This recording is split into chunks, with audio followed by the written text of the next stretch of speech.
Morning बच्चों, मैं प्रदीप आपका स्वागत करता हूं आपके कक्षा 9 के 6 लेक्चर में। बच्चों चैप्टर आपका चल रहा है गति, और जो बच्चे आज बहुत परेशान चल रहे थे कुछ दिनों से, हमें देखने को मिला कि ये चैप्टर क्या चल रहा है। तो अगर आप लोग को ये नहीं पता चलेगा तो आप ऐसे कैसे कंप्लीट करेंगे सिलेबस को।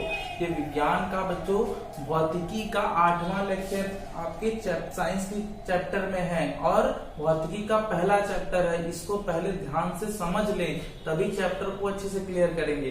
तो ये आपके फिजिक्स का पहला चैप्टर खत्म होने को है, और ये खत्म भी हो चुका है, क्योंकि अब हम लोग बात कर रहे हैं एनसीईआरटी के अभ्यास के पहले क्वेश्चन में। क्योंकि आपको पता ही है कि भौतिकी में क्या है कि थ्योरी और उससे रिलेटेड कुछ फॉर्मूले होते हैं, क्योंकि यहाँ पे सिद्धांत दिए जाते हैं, कॉन्सेप्ट दिए जाते हैं। तो जब सिद्धांत आपके सामने होता है तो उससे रिलेटेड कुछ फॉर्मूले दिए जाते हैं, सूत्र, और उन सूत्रों के आधार पर हमें क्वेश्चन लगाने होते हैं। इससे पहले भी मैंने क्वेश्चन बताए थे, और आज हम लोग एनसीईआरटी के अभ्यास के क्वेश्चन लगाएंगे एक्सरसाइज के। तो एक्सरसाइज का पहला क्वेश्चन आज हम डील करेंगे।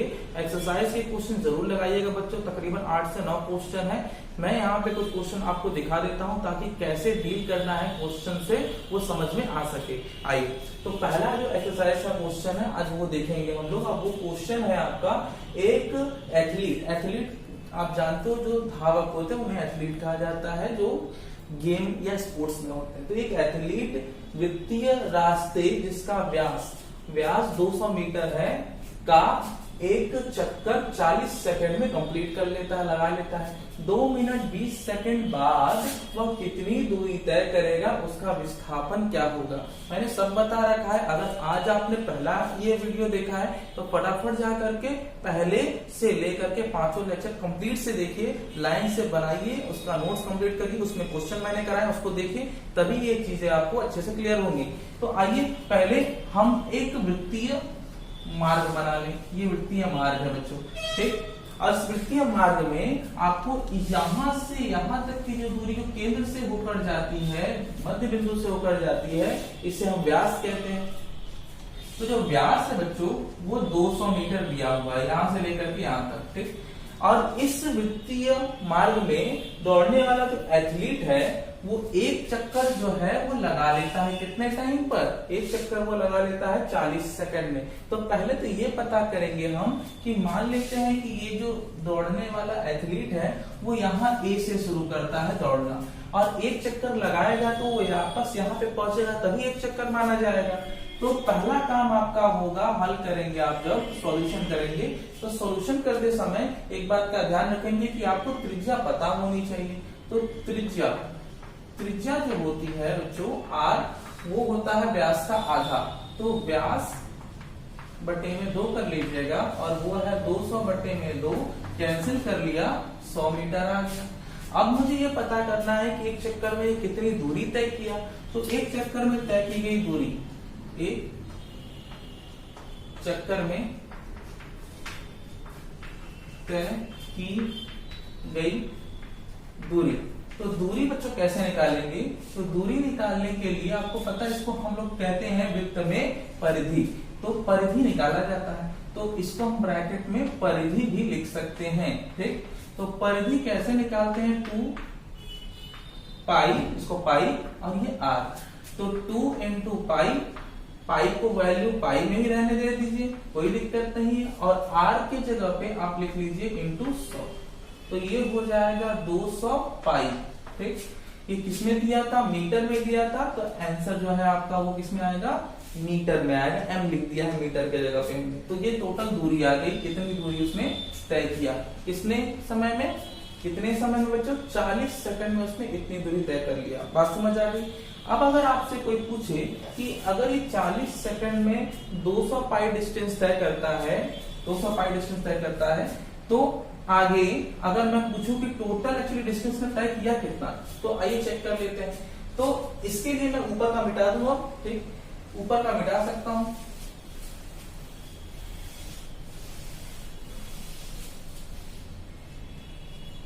तो यहां पे थोड़ा ध्यान दीजिएगा, इसको मैंने पूरा इसलिए नहीं मिटाया क्योंकि आपको इसमें अभी कुछ जरूरत पड़ेगी।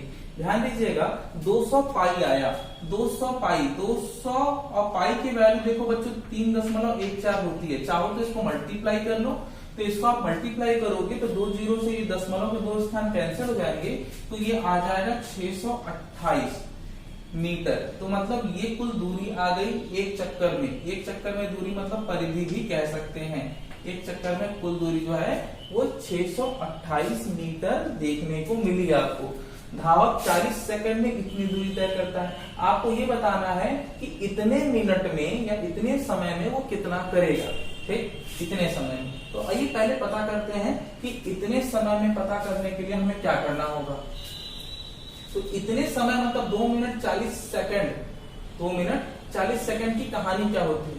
तो कुल समय पहले पता करते हैं। कुल समय, तो कुल समय बच्चों कितना हो जाएगा। कुल समय जो है 2 मिनट है, तो 2 मिनट को पहले 60 से गुणा करिए और प्लस 20 कर दीजिए। तो 2 मिनट को पहले सेकंड में बदला और इसको जोड़ लिया, तो हमें देखने को मिला कि 2 मिनट में कितने 120 प्लस 20 और ये हो गया 140 सेकंड। 140 सेकंड। अगर 40-40 सेकंड करके, अगर ये 40-40 सेकंड करके ये अगर एक एक चक्कर लगाता है तो इसको कितने चक्करों की संख्या पता करनी होगी। तो आइए कितने चक्कर लगा लिए ये पता कर लेते हैं। तो अगर मुझे कुल समय पता है और एक चक्कर का समय पता है तो चक्करों की संख्या निकाली जा सकती है, ठीक। तो चक्करों की संख्या निकालने के लिए आप क्या करिए, आप बस इसको भाग कर दीजिए, ठीक, भाग कर दीजिए। इसको अब मैं यहां से मिटा देता हूं।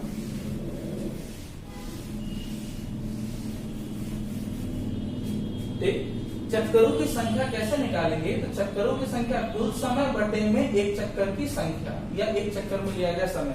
कुल समय बटे में एक चक्कर में लिया गया समय कैंसिल कर दीजिए और ये भी कैंसिल कर दीजिए और ये आ जाएगा 7 बटे में 2 मतलब 3.5 चक्कर, ठीक, 3.5 चक्कर, ठीक। इतने चक्कर इसने लगा लिए, किसने, उस धावक ने इतने चक्कर लगा लिए। ओके, अब मैं इसको मिटा दूं। ध्यान दीजिएगा इस क्वेश्चन में आपको क्या पूछा है, इस बात का अगर आपको पता नहीं होगा तो आप इसको नहीं लगा पाएंगे। तो कितने चक्कर एथलीट ने लगा लिए, 3.5 चक्कर लगाए, ठीक। तो व्यक्ति द्वारा, एथलीट के द्वारा लगाए गए चक्करों की संख्या 3.5 चक्कर हो गई। पुनः आगे बढ़े, पुनः तो हम जानते कि एक चक्कर में इसने कितनी दूरी तय की। तो यहां पे लिखिएगा एथलीट के द्वारा एक चक्कर में तय दूरी, एक चक्कर में तय दूरी कितनी थी बच्चों, 628 मीटर। याद है यहीं पे लिखा था हमने 628 मीटर, आप लिख लेंगे। अब मुझे बताना है कि इतने चक्कर में कितनी दूरी, तो आप लिखेंगे 3.5 चक्कर में तय दूरी। निकालने के लिए 6 to 8 को मल्टीप्लाई कर दीजिए 3.5 से, ठीक, गुणा कर देंगे। एक चक्कर का पता है, अगर इतने चक्कर का पता करना है मल्टीप्लाई कर दीजिएगा और जो भी यहाँ पे आप मल्टीप्लाई मतलब गुणा करके लाएंगे वो आंसर हो जाएगा। याद रखिए कि इसको आप जरूर निकालेंगे, छोड़ेंगे नहीं इसको। याद रखिए इसको मैंने इसलिए छोड़ा ताकि आप करेंगे तो चीजें आपकी ज्यादा आसानी से क्लियर होंगी, ठीक। तो कुल दूरी आपको पता चल जाएगी कि इसने कितनी तय करी। ये पहला उत्तर होगा, ठीक, पहला आंसर आ जाएगा। अब आपसे एक क्वेश्चन इसमें और पूछा गया है कि बताइए कि अगर ये यहां से चलना प्रारंभ किया और आपके कितने समय तक चला था, 2 मिनट 20 सेकंड तक चलता है तो कितना विस्थापन होगा। तो ये 3.5 चक्कर कंप्लीट करता है। तो एक चक्कर में ये वहीं आएगा, दूसरे चक्कर में भी यहीं आएगा, तीसरे चक्कर में भी यहीं आएगा, लेकिन 3.5 चक्कर मतलब 3.5 साइकिल मतलब ये यहां से अब वो यहीं पर रुका होगा, मतलब ये आधी साइकिल कवर किया होगा। तो यहाँ पे आपको लिखना होगा। अब मैं इसको फिर से मिटाऊंगा और आगे के बारे में बात करेंगे। यहां पर हम बात करेंगे कि 3.5 चक्कर में एथलीट बी बिंदु पर होगा। ठीक, ये कहाँ होगा, यहाँ पे तो नहीं आएगा, यहीं पर कहीं होगा। अभी आने में आधा इसको और कवर करना चाहिए था। तो ऐसे केस में इसका विस्थापन क्या होगा, विस्थापन का मतलब होता है अंतिम स्थिति और प्रारंभिक स्थिति के बीच में अंतर। तो अभी ये कहाँ है, अभी यहाँ है, और यहाँ से यहाँ के बीच में कितना अंतर होगा, तो ये एक्चुअली इसका व्यास है बच्चों, यहाँ से यहाँ तक की दूरी व्यास कहलाती। और आपको याद होगा इसका व्यास 200 मीटर था, 200। अच्छा, तो अब विस्थापन अगर निकालना होगा तो विस्थापन बराबर ए बी होगा, जो कि अंतिम और प्रारंभिक स्थिति के बीच में होगा, और कुछ और नहीं। ये क्या है, एक्चुअली व्यास है, और ये कितना होगा, 500 मीटर होगा। ध्यान दीजिएगा, ये दो बिंदुओं के बीच की दूरी कम से कम आपको चाहिए होगी, और उसे हम यहाँ पे कितना जानते हैं, 200 मीटर, जो कि कितना था, 200 मीटर था बच्चों, 200 मीटर, जो कि क्या है, व्यास है। तो ये हो गया आपका दूसरा आंसर। तो पहला आंसर कुल दूरी आ गई, जो आप मल्टीप्लाई करके यहाँ लिखेंगे, और दूसरा आएगा 200 मीटर, जो कि आप कैसे लाए हैं, यहां से यहां तक के बीच की शॉर्टेस्ट डिस्टेंस से हम लोग इसको निकाल लेंगे, मतलब कम से कम दूरी। सेकंड क्वेश्चन की ओर चलेंगे बच्चों, और सेकंड क्वेश्चन जो है वो हमने लिख रखा हुआ है, नीचे देखिए। यहाँ 300 मीटर सीधे रास्ते पर जोसेफ जॉगिंग करता हुआ 2 मिनट 50 सेकंड में एक सिरे ए से दूसरे सिरे बी तक पहुंचता है, और घूमकर 1 मिनट में 100 मीटर पीछे बिंदु सी पर पहुंचता है। जोसेफ की औसत चाल व औसत वेग क्या होगी, कब, जब वो कहां पहुंचे, जब ए से बी तक पहुंचा, और जब वो कहां पहुंचा, ए से सी तक पहुंचा। इसके लिए पहले डायग्राम बहुत जरूरी होता है बच्चों, आइए डायग्राम बनाते हैं। तो 300 मीटर की सीधी सड़क है, ठीक, अब 300 मीटर की सीधी सड़क पर वो आपका जोसेफ चलता हुआ 2 मिनट 50 सेकंड में एक सिरे ए से बी तक पहुंचा। तो ये लीजिए, हम ए से बी तक पहले बना लेते हैं, और इसकी जो लंबाई है वो 300 मीटर की है, जैसा कि हमें क्वेश्चन में दिया गया है। ऐसे केस में अब जोसेफ जब यहां से यहां पहुंचा तो उसने कितना समय लिया, वो लिख लेते हैं, 2 मिनट लिया इसने, ठीक, 2 मिनट T1 पहला समय, 2 मिनट और कितना सेकंड लिया, 50 सेकंड लिया।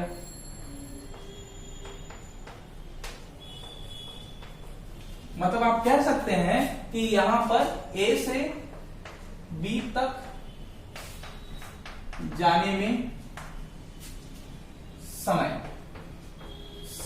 आप T1 लिख सकते हैं, जो कि 2 मिनट था और 50 सेकंड था।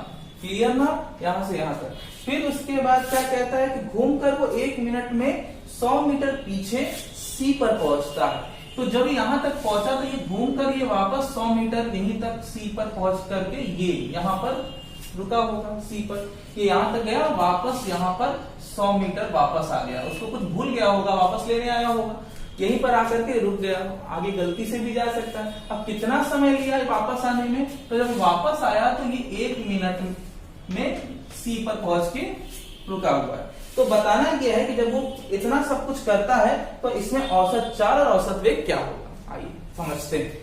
तो बच्चों एक बात का ध्यान रखना है कि ए से बी तक जाने में दूरी कितनी होगी, तो ए से बी तक दूरी है 300 मीटर, ठीक। और फिर जब वो बी से कहां आया है, बी से सी तक आया है, तो ऐसे केस में आपकी जो दूरी होगी वो हो जाएगी 100 मीटर। बात समझ आ गई। और वापस आने में समय, वापस सी तक आने में समय कितना लगा है, समय T2 बराबर 1 मिनट, ठीक है ना। तो ये हो गया यहां से यहां जाने और वापस यहां से यहां आने में जो कुल दूरी ये देख रहे हो, और समय आपको पता है। अब आपको पहले निकालना है ए से बी तक जाने में क्या, औसत चाल और औसत वेग। पहले हम बात करेंगे ए से बी तक जाने में।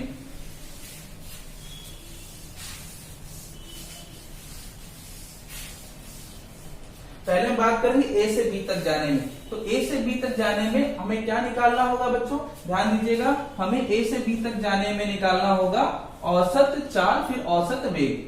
तो आइए सॉल्व करते हैं। पहला, ए से कहां तक, बी तक। ए से बी तक। तो ए से बी तक उसने कितना दूरी तय किया? 300 मीटर। तो दूरी आपको पता ही है 300 मीटर, ठीक। और समय जाने में कितना लगा था? 2 मिनट। 2 मिनट को चेंज करिएगा किसमें? 60 से गुणा करके सेकंड में। 2 को 60 से मल्टीप्लाई करेंगे तो सेकंड में जाएगा, प्लस सेकंड कितना है? 50। जोड़ लीजिए तो हो जाएगा 120 प्लस 50, ये हो जाएगा आपका 170 सेकंड। अब आपको क्या निकालना है? यहां से यहां जाने में औसत चाल। तो औसत चाल का फॉर्मूला क्या होगा? तो औसत चाल बराबर सिर्फ ए से बी तक का, तो दूरी हो गई कितनी? ठीक है, दूरी बटे में समय।